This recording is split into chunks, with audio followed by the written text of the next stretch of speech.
c'est bien beau depuis la couverture, mais quand il n'y avait pas la couverture, il n'y avait pas foule. Hein. Il n'y avait ni Stade de France, hein. Il n'y avait ni deuxième gare SNCF, il y avait l'avenue du président Wilson, ses entrepôts, ses usines industrielles et ses impasses. La ville de Saint-Denis, elle avait une très très belle avenue. D'ailleurs, c'était l'équivalence de l'avenue des Champs-Élysées. Quand on parle des gens qui étaient là avant le trou, enfin, ils décrivent ça comme une superbe avenue avec plein de commerces. Et le trou, ça a tout cassé. Et le jour où l'autoroute est passée, bah, ça a tout tué, quoi. Ça a fait une session. On est entravé, quoi. On a été défiguré. Moi, je dis que ces autoroutes-là, on les trace, on ne voit pas la vie humaine tout autour. Ces autoroutes, ça s'est construit tout autour de Saint-Denis, en fin de compte. Parce qu'il y a la boulevard Wilson, il y a aussi l'échangeur qui est pas loin de la cité Cramoisin, hein, la A86, hein, je ne sais pas, la A86. De l'autre côté, il y a une bretelle encore. Donc, c'est pour ça que je dis qu'on a été martyrisés. À cette époque-là, on a construit sans demander l'avis des habitants et sans penser à l'avis des habitants. Parce que ça a été vraiment, vraiment percé, un peu comme le baron Haussmann a fait sur Paris, quoi. Il a tracé des lignes et puis regardez la ligne, regardez pas ce qu'il y avait autour, quoi. C'est ça qui est dommage. Donc l'autoroute, c'était un traumatisme terrible pour le territoire parce qu'ils ont fait une tranchée ouverte en fait avec les voitures en contrebas. Mais on peut le voir sur cette photo, hein, c'était assez violent parce que l'avenue était magnifique. C'était une allée avec, et là encore on le voit pas, mais sur d'autres photos on voit que c'était avec deux contre-allées, c'est-à-dire un peu comme les Champs-Élysées, avec des arbres plantés, des beaux arbres, et au milieu la circulation, quoi, en gros. Puis après là c'était un peu le stationnement résiduel. Et encore ça c'est pareil, c'est le nord de. Donc l'avenue était. C'est pas là qu'elle était le mieux traitée, elle était mieux traitée à partir du pont de Soissons, où là vraiment c'était une belle avenue avec les habitations, la contre-allée, les commerces. Donc ça a été une fracture et un traumatisme terrible, quoi. Il y avait eu deux tracés pour cette autoroute. Un premier tracé qui passait plus par Porte d'Aubervilliers. Et en fait, ils ont choisi de faire celui-là. Et ils ont détruit un autre quartier aussi, qui est le quartier du Bel Air. Hein, parce que c'était un quartier qui a été coupé par l'autoroute. Alors qu'il y avait aussi plein d'activités. Enfin, c'était une vraie vie de quartier. Juste après les Francs-Moisins, le quartier du Bel Air a été vraiment complètement déstructuré par cette autoroute. Voilà. Donc ils nous ont laissé ça pendant 40 ans. 40 ans, quoi. L'autoroute, ça a été une crevasse au milieu de ce village. Et puis après, ça a été recouvert, mais ça a tellement mis de temps à être recouvert que la cession a été faite, quoi. Les gens réclamaient en fait de récupérer notre terre. Vous nous avez volé notre terre, c'est-à-dire que l'espace public, à un moment donné, sur toute la non-couverture, il n'existait plus, on ne pouvait plus aller marcher, se déplacer dessus. Et donc on nous a volé notre terre. Rendez-nous notre terre. C'était un peu ça c'était l'argument fort. Ouais, Le fait de recouvrir, c'est mieux, mais on n'a pas retrouvé la vie du village qu'il y avait avant. On n'a pas retrouvé les échanges. Ça avait cassé quelque chose. C'est cicatrisé, si vous voulez, mais c'est pas guéri. C'est une cicatrice. Il y avait la plaie quand c'était pas recouvert, ça a été recouvert, c'est une cicatrice, mais on n'a pas retrouvé le charme d'antan. Pas le charme d'antan, mais ce que c'était dans le temps. C'est-à-dire que si on n'avait pas eu cette autoroute, je pense que ça aurait continué à faire des échanges, à évoluer et tout ça. Là, le tout début, avant, ils n'ont pas encore attaqué le creusement de l'autoroute, où les voitures passent encore sur la voie existante. Et là, ils sont en train de préparer justement la tranchée, quoi. Et il y a les gazomètres au fond, qui sont aussi une figure emblématique du paysage des années du 19e siècle et du 20e siècle. Cette construction fut l'aménagement de la route nationale 1, qui porte le nom Avenue du Président Wilson, dans la section Paris-Saint-Denis. Longue de 3 km, l'avenue du Président Wilson est traversée à niveau par 4 routes importantes, dont l'une, la rue du Landy, a un trafic de 15 000 véhicules jour. et par une ligne de chemin de fer qui dessert la zone industrielle de Saint-Denis. En outre, 3 ponts traversent cette avenue, dont le pont de Soissons, sur lequel passent 4 lignes de chemin de fer à gros trafic, et le pont du Gaz, qui relie les usines du Cornillon et du Landy, installées plus au nord de chaque côté de la RN1. Obstacle aérien, supprimant toute possibilité de construire l'autoroute en élévation. Ces conditions imposèrent de creuser sur une longueur de 2,5 km au centre de l'avenue, large de 65 mètres, une tranchée de 35 mètres de largeur utile et de 6 mètres de profondeur minimum, ouverte sur sa plus grande longueur et couverte dans les 2 zones où la vie urbaine est la plus intense. La place manquait sur la RN1 pour toutes les installations de chantier. La centrale à béton a donc été installée sur une berge du canal Saint-Denis, simplifiant ainsi les problèmes de transport des agrégats. Cette centrale a fourni les 96 000 mètres cubes de béton nécessaires à la totalité de l'ouvrage. Au total, 600 000 mètres cubes de déblais sortiront du chantier.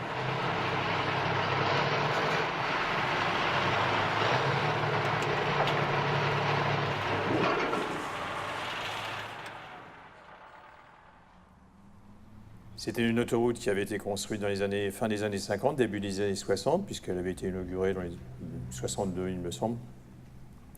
Et c'est vrai qu'au début, ça avait été vécu comme quelque chose de positif. Je me souviens d'un film qui doit être d'ailleurs encore aux archives de la mairie de Saint-Denis, qui montrait que c'était la révolution automobile, que c'était très positif, etc. Puis au fil du temps, les gens ont considéré qu'il y avait beaucoup de nuisances sonores, et puis une nuisance, bien sûr, de pollution.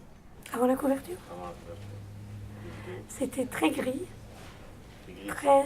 Enfin, moi j'ai une image assez grise, assez sombre, très polluée, je pense, très bruyante aussi, mais très vivante. Ouais, c'était trop pollué, enfin, c'était trop noir, c'était trop... Puis le bruit, enfin, c'était pas agréable, quoi. Parce que là, au moins, quand on va chercher ses enfants à l'école et qu'on passe par la couverture, bon, c'est agréable, quand même. Notre quotidien, c'était et la pollution, et les nuisances, et c'était vraiment une séparation, comme je disais, de rive gauche à rive droite. Les ponts et passerelles permettent désormais aux riverains d'accéder aisément aux 2 côtés de l'avenue. La vie urbaine s'en trouve améliorée. Du 120, on veut aller au 123. Il fallait qu'on parte vers la porte de la Chapelle pour prendre la passerelle. Ou sinon, des fois, on pouvait aller jusqu'au pont de Soissons, voire un peu plus loin, pour revenir sur l'autre côté. La circulation sur l'autoroute du Nord entre Paris et Saint-Denis s'effectue sans cisaillement à 100 km/h.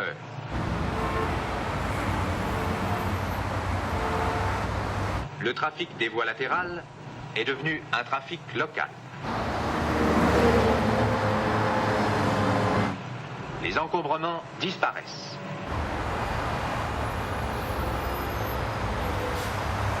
Et pour les 15 000 riverains, c'est le début d'une vie plus calme.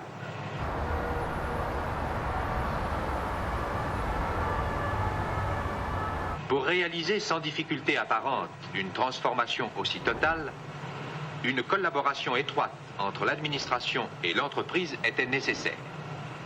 Seul un véritable esprit d'équipe a permis de réduire au minimum le délai de construction de cet ouvrage qui marque, en France, le début des autoroutes urbaines. Et ça a cassé les commerces. Et ça, oui.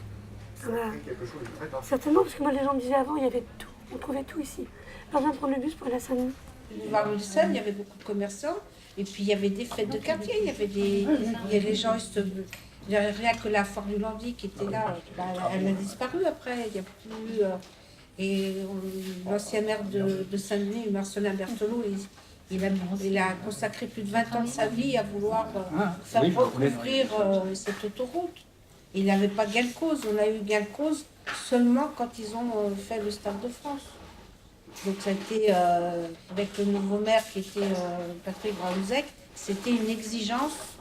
Il y avait plusieurs exigences du maire Et celle-là en faisait partie, quoi, en priorité. Donc c'est là qu'ils ont daigné couvrir l'autoroute. Donc il y a une vie qui est revenue, mais c'est plus aussi convivial que c'était avant. C'est pas parce que je suis nostalgique, hein, c'est pas. Mais on a vu la différence. On a vu vraiment la différence. Dans nos différentes interviews, on ressort beaucoup qu'avant c'était un petit village. Tout à fait. Oui, tout à fait, je confirme. Qu'est-ce que c'est devenu maintenant? Non, je confirme. C'est vrai que c'était un petit village, La Plaine, c'est tout simple. Moi, quand je suis arrivé, même si tu connais pas des personnes, les personnes, elles te connaissent. On se connaissait tous, c'était une famille. Voilà La Plaine. Nous, on a connu La Plaine Seine plutôt un grand village, quoi. Tout le monde se connaissait, c'était plutôt convivial. Il y avait la rive droite et la rive gauche. Comme il y avait le périph', à Paris, ils avaient la Seine. Nous, on avait le périph' qui nous divisait en deux. On avait un sacré spectacle. La relation, elle était pas plus compliquée que ça. Tout le monde se connaît, tout le monde se dit bonjour, tout le monde se côtoie. Très communautaire. Pas si communautaire que ça, parce qu'il y avait plusieurs communautés, justement. Saint-Denis, c'est une ville qui a abrité beaucoup de vagues d'immigration et toutes différentes. Voilà, il y a eu des bidonvilles de francs-moisins, les arrivées des Espagnols, les Portugais, les Yougoslaves, les Sénégalais, les Capverdiens, mais beaucoup quand même, les Tunisiens, les Égyptiens, voilà, c'est un melting pot ça. Donc il y a eu on va dire, un brassage culturel très important. C'était un quartier partagé, hein. Il y avait des Espagnols, mais des Italiens, des Portugais, des Algériens. On était vraiment très mélangés et on partageait effectivement tous ces lieux ensemble. Là, quand vous arrivez à la fin, c'est le pont Soissons. De ce côté-là, vous avez Cristino Garcia. C'était un quartier espagnol, si vous voulez. Voilà. On a grandi avec les Espagnols, on a travaillé chez les Espagnols et ainsi de suite. Voilà. C'était une belle époque, oui. C'était une belle époque. Beaucoup de souvenirs. Ma jeunesse, mais bon, on n'avait pas le chômage, on n'avait pas ce truc-là, je sais pas, ce qu'ils ont crié, le racisme, il n'y avait pas ça, on n'attendait pas ça. Ou l'autre il est comme ça, ou l'autre c'est un Marocain, ou l'autre c'est un Portugais. Il n'y avait pas, on était tous des ouvriers unis. Vous avez certainement entendu parler de la banlieue rouge. Donc tout le monde assimile la banlieue rouge politiquement. C'est vrai que politiquement, elle est plutôt rouge. Mais c'était pas du tout ça. La banlieue rouge, elle a été appelée comme ça parce qu'il y avait énormément d'usines. Et les usines étaient fabriquées en tuiles rouges. Donc toutes les usines étaient rouges. Et ça, je le défends toujours parce que bon, c'est vrai que politiquement, c'est plutôt rouge qu'autre chose. Mais la vraie définition, c'est ça. C'était qu'il n'y avait que des usines. Dans la banlieue nord, il n'y avait que des usines. Si on prend la Nosal, la rue de la Métallurgie par exemple, tout le quartier, là, avant c'était la grande entreprise Nosal avec des voies ferrées. Et maintenant, c'est un quartier d'habitation qui est à côté du square d'Hydro. En 93, il y avait 35 rues, à peu près, espaces publics. Et on est passé à 80. Et là, on est en train de faire un inventaire plus précis pour avoir vraiment... Alors, les écoles, on sait que c'est passé de 2 à 8. Le collège, il n'y avait pas... 98, il y avait un collège. Et maintenant, il y a un lycée depuis cette année-là. Donc voilà, c'est une montée en puissance énorme. On a pris entre 10 et 15 000 habitants, donc forcément, on est passé à une échelle très différente. Donc d'un côté, c'est positif parce qu'on a accueilli de nouvelles familles. Une partie des familles qui ont pu sont restées sur le quartier. Malheureusement, toute une partie ont dû partir vers d'autres horizons par manque de construction de logements à l'époque. Il fallait vider avant de construire, donc c'était pas simple.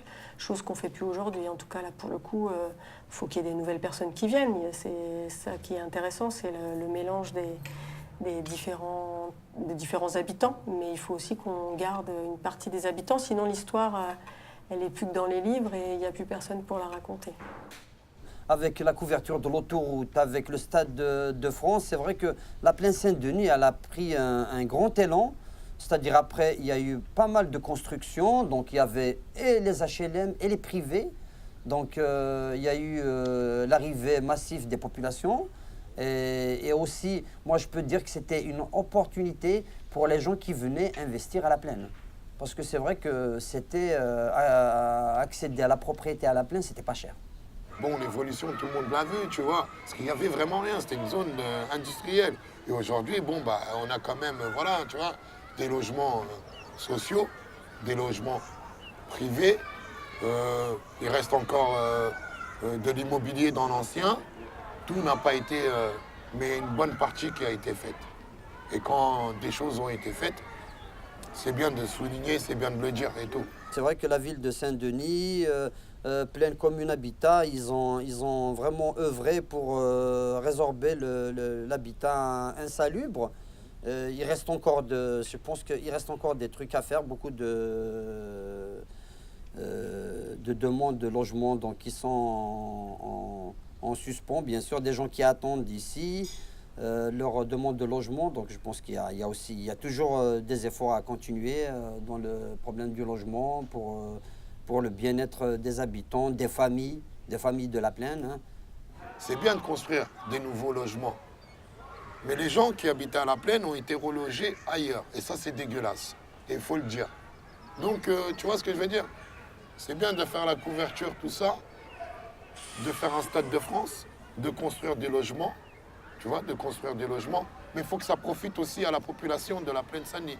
Le Stade de France, c'est vrai qu'il a attiré beaucoup d'entreprises qui sont venues à la plaine, qui se sont installées. Bon, après, donc, on a eu quand même la couverture de l'autoroute, on a eu pas mal d'équipements. Et après, c'est plus au niveau de l'emploi, bien sûr, au niveau de l'emploi, les entreprises. C'est vrai qu'il y a beaucoup d'entreprises sur la plaine et que malheureusement, des fois, il y a moins d'embauches. Il y a moins d'embauches au niveau des jeunes. Donc, on a toutes les entreprises qui sont installées à la plaine. On aurait bien voulu que les jeunes et les moins jeunes puissent travailler. Comme je t'ai dit, il manque encore des choses. La couverture, c'est une bonne chose. Le Stade de France, c'est une bonne chose, mais ça dépend pour qui. Donc, comme on savait qu'il allait y avoir un stade, c'est mieux de couvrir parce qu'il faut embellir aussi la ville.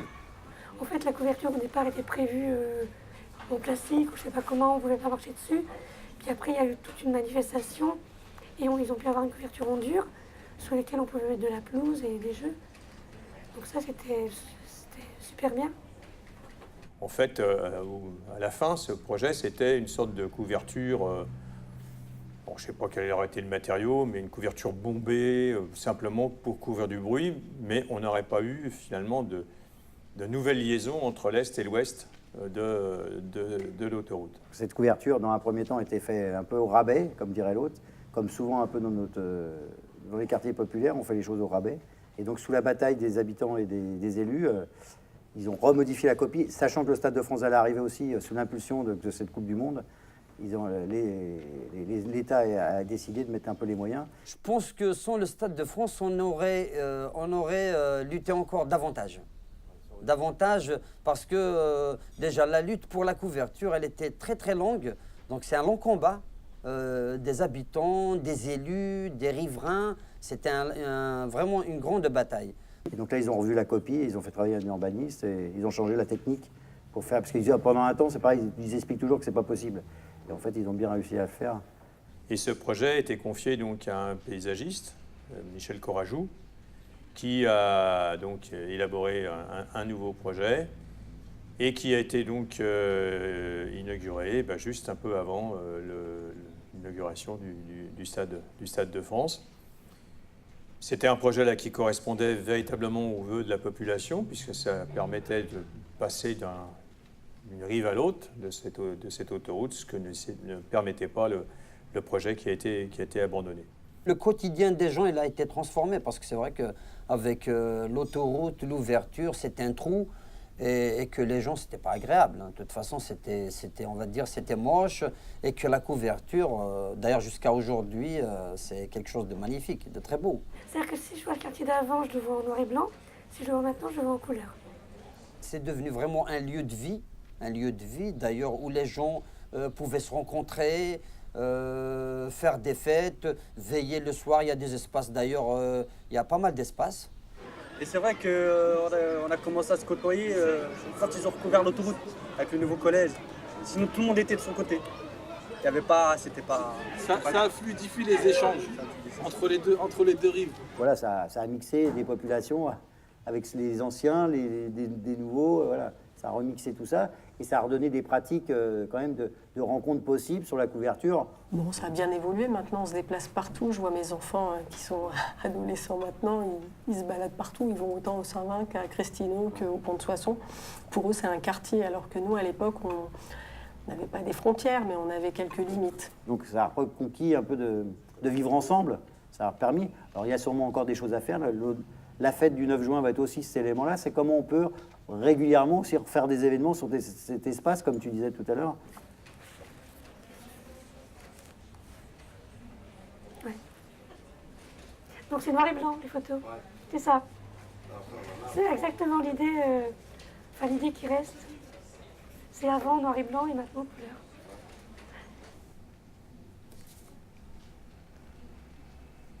Et ça, c'est la porte de la chapelle avec le dock des alcools. On est dans l'échangeur, donc là, on est sur Paris. Par là, sur Saint-Denis. Ça va être un beau chantier, ça aussi, pour la rendre un peu plus paisible. Et comme l'aréna pour les Jeux Olympiques se construit porte de la Chapelle, ça va nous permettre de travailler avec la ville de Paris pour essayer de remédier là aussi à ce paquet de nouilles. Ah ouais. Ah ouais, donc avant. Et encore, ça a beaucoup changé. Ça a encore changé maintenant, parce qu'il y a des terrains là qui sont vides, qu'ils sont déjà construits. Hein, donc, il y a, voilà. Ouais, effectivement. Il y a quand même un saut qualitatif important, même si on oublie souvent, hein, ça fait partie de l'homme, on oublie souvent ce qui s'est passé avant, et du coup, entre ça et ça, il y a du changement. L'important, c'est de le faire avec les gens. On est un peu la mémoire de la plaine, on va dire. On est un peu la mémoire de la plaine. Merci de ta participation, Kamel. Ah, avec plaisir, avec plaisir.